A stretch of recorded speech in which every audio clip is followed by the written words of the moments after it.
আলহামদুলিল্লাহ,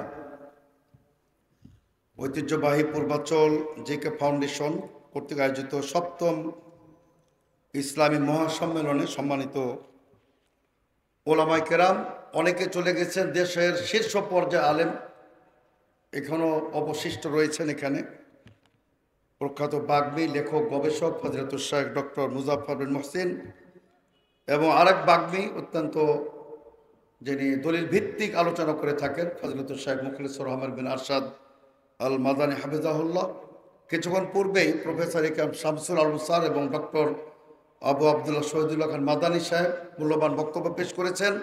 আজকে অনেকের মধ্যে প্রফেসর ডক্টর মুসলিউদ্দিন সাহেব রয়েছেন, ডক্টর ইমাম হোসেন প্রমুখ আজকে, তারপরে সে তরুণ বক্তা বাশার বিন হায়াত সহ অনেক ওলামায়ে কেরাম অনেক মূল্যবান আলোচনা পেশ করেছেন আলহামদুলিল্লাহ।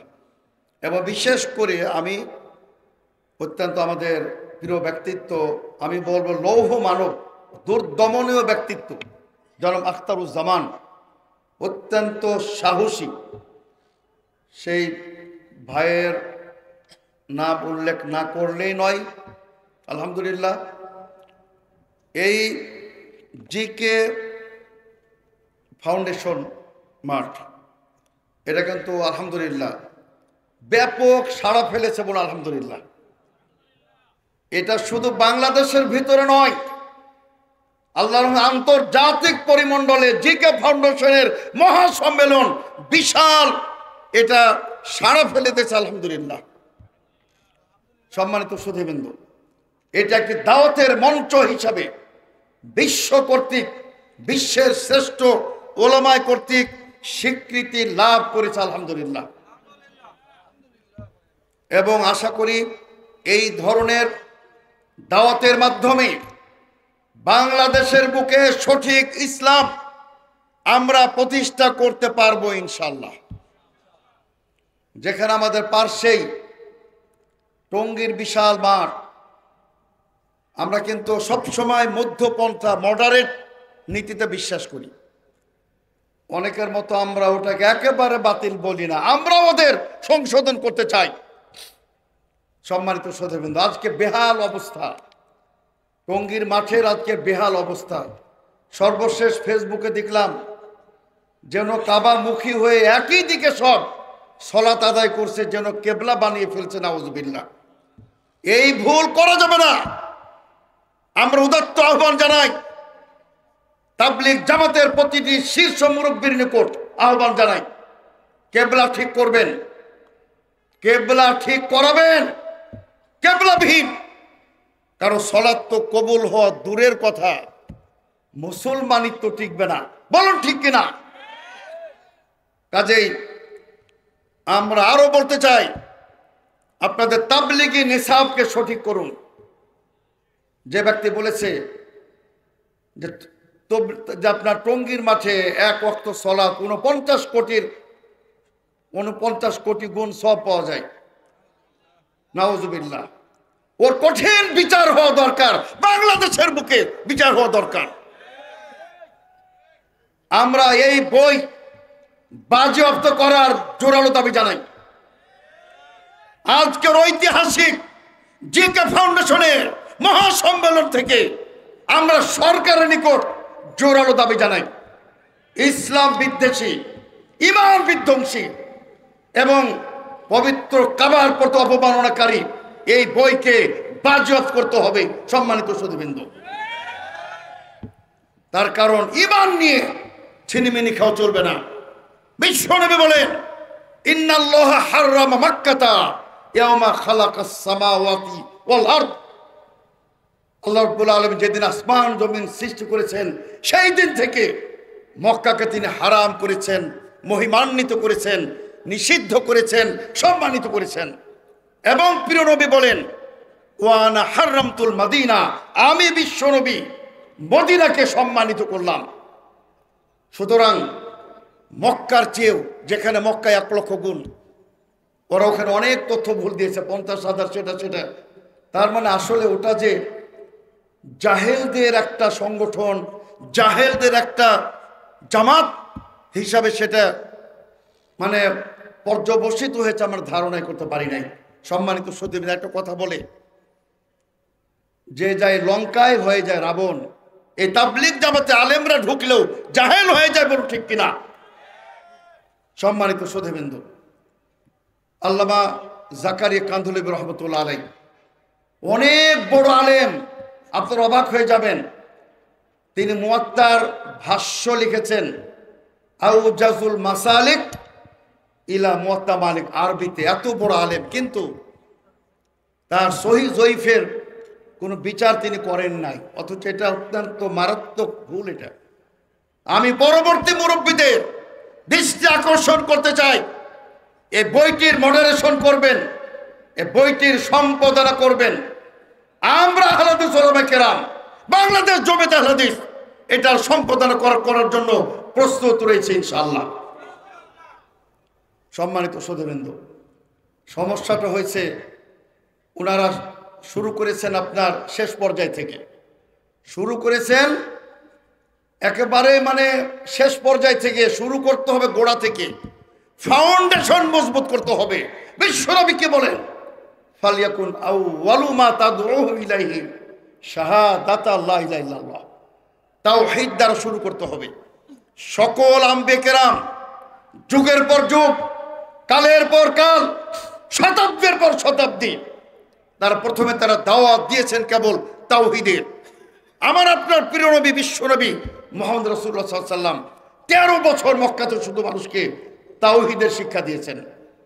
কেবলমাত্র সালাত ফরজ হয়েছিল, তবু সেটা প্রাথমিকভাবে 2 রাকাত। তারপরে হিজরতের কিছুকাল পূর্বে 5 ওয়াক্ত সালাত ফরজ হয়েছিল। বাকি সমস্ত ফরজ এটা ফরজ হয়েছিল মদিনায় যাওয়ার পরে। তার আগে তাওহীদকে, আকীদাকে মজবুত করেছিলেন বিশ্বনবী মুহাম্মদ রাসূলুল্লাহ সাল্লাল্লাহু আলাইহি ওয়াসাল্লাম। সম্মানিত সুধীবৃন্দ, আমার প্রিয় তাবলীগ ভাইবৃন্দ, আপনারা ঠিক আছে আলহামদুলিল্লাহ, অনেক আপনাদের অবদান আছে, কিন্তু মৌলিক ইবাদত যদি ঠিক না থাকে, তাওহীদ যদি ঠিক না থাকে, মক্কার যদি অবমাননা হয়, ওই ইবাদত কোনো কাজে লাগবে না। সম্মানিত সুধীবৃন্দ, সম্মানিত সুধীবৃন্দ, আমি যেহেতু সময় কম, রাত গভীর হয়েছে, আমি শুধু 2-1 কথা বলতে চাই যে প্রত্যেক বক্তব্য নেওয়া যাবে না। কেবলমাত্র যেটা কোরআন ও সুন্নাহ মোতাবেক সেটাই গ্রহণযোগ্য হবে। বাকি যত বড় ব্যক্তি হোক, কোরআন ও সুন্নাহ বিরোধী যদি তার বক্তব্য হয়, সেটা প্রত্যাখ্যানযোগ্য হবে। বলুন ঠিক কিনা? সম্মানিত সুধীবৃন্দ, প্রখ্যাত তাবেঈ ইমাম মুহাম্মদ সিরিন রহমতুল্লাহ তিনি বলছেন, সাম্মু লানা রিজালাকুম। এই ব্যক্তি শোনো, কার বক্তব্য পেশ করছো নাম বলো, নাম ছাড়া। আগের মতো আমরা দলিল ছাড়া গ্রহণ করব না, সনদ ছাড়া গ্রহণ করব না। আগে বলা হতো কলা রাসূলুল্লাহ সাল্লাল্লাহু আলাইহি ওয়াসাল্লাম, আমরা মন কান ধ্যান দিয়ে শ্রবণ করতাম। কিন্তু যখন খলিফাতুল মুসলিমিন ওসমান আফফান নিহত হলেন, ইসলামে ভেজাল ঢুকে গেল, মিথ্যুকদের দৌরাত্ম্য বেড়ে গেল, জাল হাদিস রচনাকারীদের সীমাহীন তাদের দৌরাত্ম্য বেড়ে গেল, তখন আমরা বলতে চাই সাম্মুলানা রিজালাকুম। বর্ণনা করো কার কাছ থেকে শুনেছো, সনদ শোনাতে হবে। ফায়ুনজারু ইলা আহলি সুন্নাহ, আহলে সুন্নাহ দেখতে হবে। যদি হয় ফায়ুখাযু হাদিসুহুম, তাদের হাদিস গ্রহণ করা হবে। ও আম্মা ইউনজারু ইলা আহলিল বিদআ ফালা ইউখাযু হাদিসুহুম, আর যদি বেদাতি হয়, যত বড় চাপাবাজ হোক, যত বড় জুব্বাধারী হোক, বেদাতি যদি হয়, ফালা ইউখাযু হাদিসুহুম, তার কোনো বাক্য, তার কোনো হাদিস, তার কোনো বক্তব্য গ্রহণ করা যাবে না।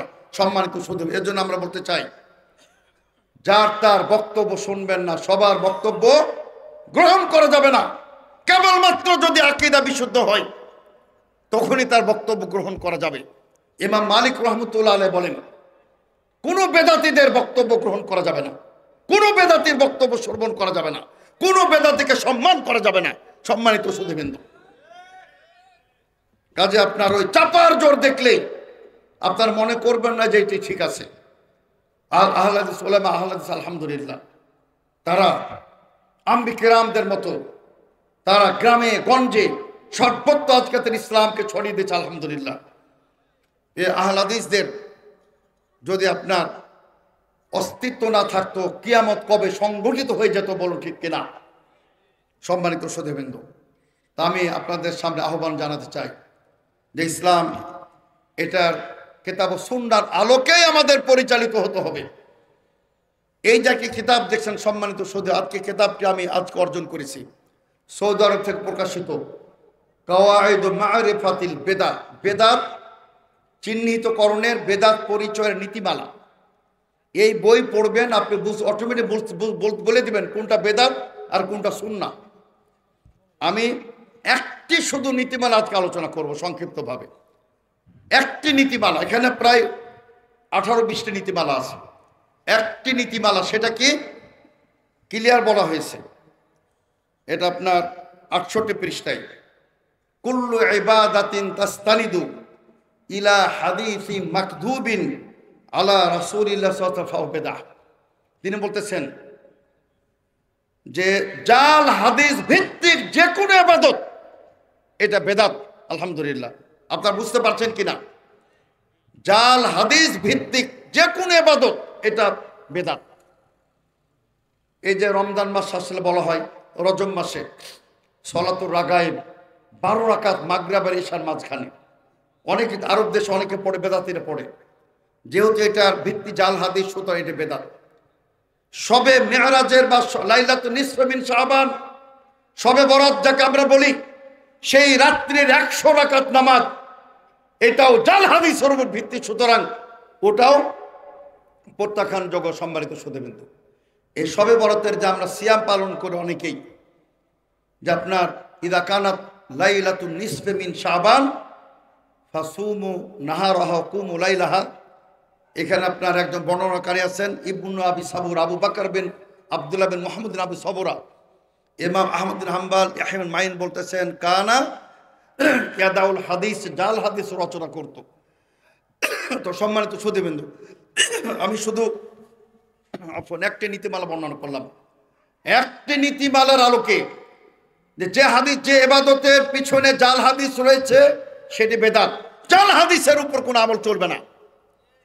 একটি মাত্র আমরা নীতিমালা বললাম। অনুরূপভাবে সম্মানিত শ্রোতাবৃন্দ, আমরা ক্লিয়ার বলতে চাই যে আমাদের আপনার প্রতিটি আমল বিশুদ্ধ হাদিস দ্বারা হতে হবে, বিশ্বনবীর সই হাদিস দ্বারা প্রমাণিত হতে হবে। আলহামদুলিল্লাহ, আমরা অত্যন্ত গর্বের সাথে বলি আলহামদুলিল্লাহ। আজকে আমরা বুখারী শরীফের দার্স ছিলাম, গতকালকে পাবনায় দার্স প্রদান আমাকে করতে হয়েছে আলহামদুলিল্লাহ, অনেকের অনুরোধে। কালকে আবার দোলেশ্বরও দার্স প্রদান করতে হবে। তা আমরা কিন্তু একটি কথাই বলি সম্মানিত শ্রোতাবৃন্দ, যে সহিহ বুখারী সমস্ত বাতিলপন্থীদের, জয়ীব জাল হাদিসের আমলকারীদের মেরুদণ্ড ভেঙে তিনি চুরমার করে দিয়েছেন ইমাম বুখারী রাহমাতুল্লাহ আলাইহি। এবং সহিহ বুখারীর মাধ্যমে কে মুনাফিক আর কে অরিজিনাল মুমিন তা প্রমাণ হয়ে যায়, বলুন ঠিক কিনা? তার কারণ সকলেই বলে কিতাবুল্লাহর পরে সবচেয়ে বিশুদ্ধ, সবচেয়ে নির্ভরযোগ্য গ্রন্থ সহিহ বুখারী। কিন্তু আমলের বেলায় ঠনঠনা, আমলের বেলায় একমাত্র আহলে হাদিস জামাত ছাড়া সহিহ বুখারীর হাদিসের প্রতি কেউ নিঃশর্ত আমল করে না, বলুন ঠিক কিনা? এজন্য আমরা বলতে চাই সম্মানিত শ্রোতাবৃন্দ, আসুন আমরা সহিহ হাদিসের একটি আন্দোলন গড়ে তুলি বাংলাদেশে। আসুন আমরা তাওহীদের একটা আন্দোলন বাংলাদেশে গড়ে তুলি। শিরক মুক্ত বাংলাদেশ, বেদাত মুক্ত বাংলাদেশ, মাজার পূজা মুক্ত বাংলাদেশ, কবর পূজা মুক্ত বাংলাদেশ, বিশ্ব নবীর ভালোবাসার উপর বাংলাদেশ। ওই ভণ্ডামি ইয়া নবী সালাম আলাইকা, চরম বেয়াদব তারা। আল্লাহ বলছেন ইয়া আইয়ুহান নবী, আর বেয়াদবরা বলে ইয়া নবী, আরবি গ্রামারও জানে না। ইয়া আইয়ুহার রাসূল, ইয়া রাসূল নয়, ইয়া আইয়ুহাল মুজাম্মিল। এজন্য সম্মানিত শ্রোতাবৃন্দ, প্রিয় নবীর নাম উচ্চারিত হলে মুখে শুধু আপনার মিথ্যা চুমু খাওয়া, এটার নাম ইসলাম নয়। সাহাবায়ে কেরাম বিশ্ব নবীর মহব্বতের জন্য নিজের জীবন উৎসর্গ দিয়েছেন, সেটা ছিল মহব্বত। তো সম্মানিত শ্রোতাবৃন্দ, আমি আসলে কোনো নতুন পয়েন্টে যাচ্ছি না, পয়েন্টে গেলে সময় লাগবে। কোনো নতুন পয়েন্টে আমি যাচ্ছি না। আলোচনা ধারণা করেছিলাম যে কমপক্ষে আধা ঘন্টা আলোচনা করব, কিন্তু আসলে এই যে সত্য প্রবাহ, তারপর আজকে বাণিজ্য মেলাকে কেন্দ্র করে অস্বাভাবিক যানজট, অনেক আমাদের ভাইরা অনেক গাড়ি ফেরত গেছে, তারপর আলহামদুলিল্লাহ আমাদের কিছু ভাইকে তাদের ইমানি চেতনা তাদেরকে এখানে নিয়ে এসেছে, আলহামদুলিল্লাহ কোনো প্রতিবন্ধকতা সৃষ্টি করতে পারে না, বলুন ঠিক কিনা? এই যে আপনারা রাতের অন্ধকারে আপনারা এখনো জেগে আছেন, এখনো বক্তব্য শ্রবণ করতেছেন, আল্লাহ পাক রব্বুল আলামিন কোরআনে বিশেষ করে আপনাদের বিশেষ মর্যাদার ঘোষণা দিয়েছেন, বলুন সুবহানাল্লাহ। সম্মানিত শ্রোতাবৃন্দ, আজকে সমগ্র মুসলিম বিশ্বে একটি জিনিসের, আমি মনে করি দুটি জিনিসের সবচেয়ে বড় প্রয়োজন। একটি হল আকীদা বিশুদ্ধকরণ, আর আরেকটি হলো মুসলিম বিশ্বের ঐক্য সংহতির কোনো বিকল্প নাই, বলুন ঠিক কিনা? সম্মানিত শ্রোতাবৃন্দ, আমরা সমগ্র বিশ্বের মুসলমানের ঐক্য সংহতি নিয়ে চিন্তা করি, সেটা তাওহীদের উপর হতে হবে, ইতিসাম বিল কিতাব ও সুন্নাহর উপর হতে হবে। তবে তার আগে আমাদেরকে, আমাদের আহলে হাদিস জামাতের আলহামদুলিল্লাহ আমরা বলি প্রায় 4 কোটি নিঃশর্ত সহিহ হাদিসের অনুসারী, 4 কোটি আহলে হাদিসের সন্তান বাংলাদেশে এখনো তারা তাওহীদের মশালকে প্রজ্বলিত রেখেছেন, বলুন ঠিক কিনা? এই 4 কোটি আহলে হাদিসের মধ্যে আমাদের একটি সর্ববৃহৎ ঐক্যের বড় প্রয়োজন, বলুন ঠিক কিনা? ইনশাআল্লাহ আমরা অনেকের সাথেই আমাদের মত বিনিময় হয়েছে। শাহেখ ডক্টর মুজাফফর বিন মোহসেন সাহেবের সাথে কথা হয়েছে, secretary general doctor Shahidullah Khan Madani সাহেবের সাথে কথা হয়েছে, অধ্যাপক ডক্টর মুসলিউদ্দিন সাহেব সহ প্রমুখ দেশ বরেণ্য শীর্ষ উলামায়ে কেরামের সাথে কথা হয়েছে। ইনশাআল্লাহ বাংলাদেশ জমিয়ত আহলে হাদিস প্রস্তুত রয়েছে, ক্ষেত্র তৈরি হচ্ছে, অচিরে দেখবেন আবারও সব তাওহীদি জনতা একটি বিশাল বট বৃক্ষ, সেই আল্লামা আব্দুল কাফেল কুরাইশি রহিমাহুল্লাহ রেখে যাওয়া সর্ববৃহৎ সর্বপ্রাচীন তাওহীদবাদীদের সংগঠন বাংলাদেশ জমিয়ত আহলে হাদিসের পতাকা তলে সকলেই সমবেত হবেন ইনশাআল্লাহ। এবং সেই দিন থেকে বাংলাদেশের যুগপৎ আন্দোলন, শিরকের বিরুদ্ধে আন্দোলন শুরু হবে ইনশাআল্লাহ।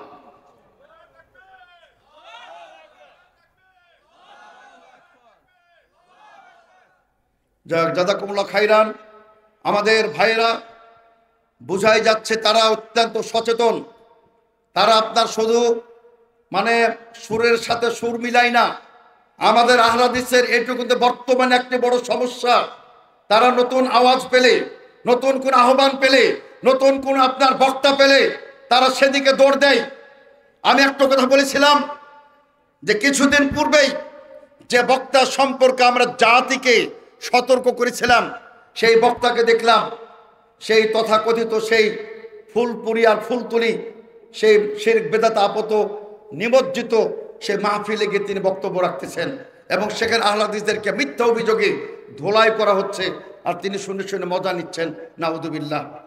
সম্মানিত সুধীবৃন্দু, আমরা স্পষ্ট ভাষায় বলতে চাই যে কোনো বাতিল ফেরকা, খারেজি ফেরকা, তথাকথিত আহলুল কোরআন, যারা আপনার কোরআন মুক্ত আহলুল কোরআন এবং তাওহীদ হিজবুত তাওহীদ হিজবুত শাইতান, যারা এদের কারো প্ররোচনে আপনার পড়বেন না। সম্মানিত সুধীবৃন্দু, গা ভাসাবেন না। আমরা সতর্ক করেছিলাম সে জসিমউদ্দিন রহমানী সম্পর্কে যে তিনি কখনোই আহলে হাদিস না, অতীত ছিলেন না, বর্তমানে না, ভবিষ্যতে না, অথচ অনেকেই জসিমউদ্দিন রহমানের দিকে ধাবিত হয়েছিল। আমরাই সতর্ক করেছিলাম। আজও আমরা সমস্ত এই ধরনের খারেজি বক্তা, হিজবুত তাওহীদের বক্তা, তথাকথিত কোরআনের বক্তাদের আমরা আপনাদেরকে সাবধান করি, খবরদার। এই যে আপনার ওলামায়ে কেরাম নাম দেখতেছেন, বিশ্বের বরেণ্য ওলামায়ে কেরাম, অনেকে মাদানী ওলামায়ে কেরাম, অনেকে আমাদের কেন্দ্রীয় জমিয়তের সাথে সম্পৃক্ত রাখেন, অনেকে আপনার আহলে হাদিসের বিশ্বখ্যাত প্রতিষ্ঠান থেকে লেখাপড়া করেছেন, ডক্টরেট ডিগ্রিধারী আলহামদুলিল্লাহ। আমাদের আহলে হাদিস ওলামায়ে কেরামদের মধ্যে অসংখ্য ওলামায়ে কেরাম সর্বোচ্চ ডিগ্রিধারী ইনশাআল্লাহ। কাজে আপনারা এই জাতীয় বক্তাদের আলোচনা শুনবেন, আজে বাজে বক্তার আলোচনা শুনে আপনার ঈমান তাওহীদকে আকীদাকে বিসর্জন দিবেন না, এই আহ্বান জানায় সম্মানিত সুধীবৃন্দ। এবং ইনশাআল্লাহ আপনার অচিরেই একটি বৃহত্তর ঐক্য, আপনার ঐক্য ফ্রন্ট অথবা একটি ঐক্যের প্ল্যাটফর্ম পাকিস্তানের আদলে, সেখানে সমস্ত হাদিস পারস্পরিক বিভাজন ভেদাভেদ বলে এক কাতারে তারা এক স্টেজে তারা সমবেত হন। আমাদের এমন এক ঐক্যের বড় প্রয়োজন সম্মানিত সুধীবৃন্দ। আপনারা শুনেছেন, আমি শুধু একটু কথা বলে আলোচনা শেষ করতে চাই। গত এক সপ্তাহ আগের ঘটনা, ফেনীতে ডক্টর সাইফুল আল মাদানী, এত বড় আলেম, সুবহানাল্লাহ, এত তিনি নিরহংকার, এত বিনয়ী এবং সৌদি আরবের সর্বোচ্চ ডিগ্রি প্রাপ্ত, সৌদি আরবের বিশ্বখ্যাত ওলামায়ে কেরাম, যাকে সার্টিফিকেট প্রদান ডক্টরের ডিগ্রি, তার মতো একজন নিরীহ আলেমের মাহফিল তারা বেদাতিরা বন্ধ করে দিয়েছে। বলুন ঠিক কিনা? আমরা জোরালো প্রতিবাদ জানাই। আমরা স্পষ্ট ভাষায় বলতে চাই যে কাজ হবে না, কোনো কাজ হবে না ইনশাআল্লাহ। বিশ্বনবী বলেন, মুসনাদুল ইমাম আহমদের সহিহ হাদিস, লা ইয়াবলুগান্না হাদাল আমরু মা বালাগাল লাইল ওয়ান নাহার। আমার দ্বীন ইসলাম, এটাও তাওহীদ আকীদা, বিশুদ্ধ আকীদা, পৃথিবীর প্রতিটা ঘরে ঘরে, সেটা কাঁচা ঘর হোক আর পাকা ঘর হোক, পৌঁছে। বলুন আলহামদুলিল্লাহ। আলহামদুলিল্লাহ, আজকে সহিহ আকীদার দাওয়াত ঘরে ঘরে, আলহামদুলিল্লাহ। আজকে একটি মেয়ে, আমি আপনাদের বলি, পোস্ট করেছে, দেখলাম সে ক্লিয়ার বলতেছে, একটা সময় ছিল তাবলিগ জামাতের জন্য মনে জীবনটা দিয়ে দেবো, এখন দেখি যে তাবলিগ আর ভালো লাগে না, এখন আমি সহিহ আকীদার অনুসরণকারী হয়ে গেছে, আলহামদুলিল্লাহ। আমরা এই জন্য বলতে চাই সম্মানিত সুধীবৃন্দ, তরুণদের মধ্যে, তরুণীদের মধ্যে সারা বাংলাদেশে ব্যাপকভাবে সাড়া পড়ে গেছে, আলহামদুলিল্লাহ। এবং প্রশাসনের বিভিন্ন স্তরে সহিহ আকীদার অনুসারী হয়ে গেছে প্রশাসনের মধ্যে, আলহামদুলিল্লাহ। কাজে আমরা প্রশাসনকে আহ্বান জানিয়েছি, আপনারা দেখুন, যাচাই করুন কোরআন ও সুন্নাহ মোতাবেক কারা চলে। আমাদেরকে বিভিন্নভাবে যেভাবে অভিযোগ প্রদান করা হয় সবই ভিত্তিহীন, সবই আপনার ওগুলা গায়ের জোরে এবং হিংসাবশবিত হয়ে করা হয়। তো সম্মানিত সুধীবৃন্দ, আমার পরেও আলোচক বৃন্দ রয়েছেন, অধ্যাপক শাইখ ডক্টর মুজাফফর বিন মোহসেন, তিনি আলোচনা করবেন। শাইখ মুখলিসুর রহমান মাদানী, আলহামদুলিল্লাহ, তার প্রতিটা বক্তব্য আমি দেখেছি সংশোধনমূলক, তার প্রতিটা বক্তব্য আকীদা সংক্রান্ত, তার প্রতিটা বক্তব্য মানহাজ সংক্রান্ত। কাজে আমরা নির্দ্বিধায় বলতে পারি, এই জাতীয় আলেমদের নির্দেশনা আপনারা পেতে পারেন ইনশাআল্লাহ।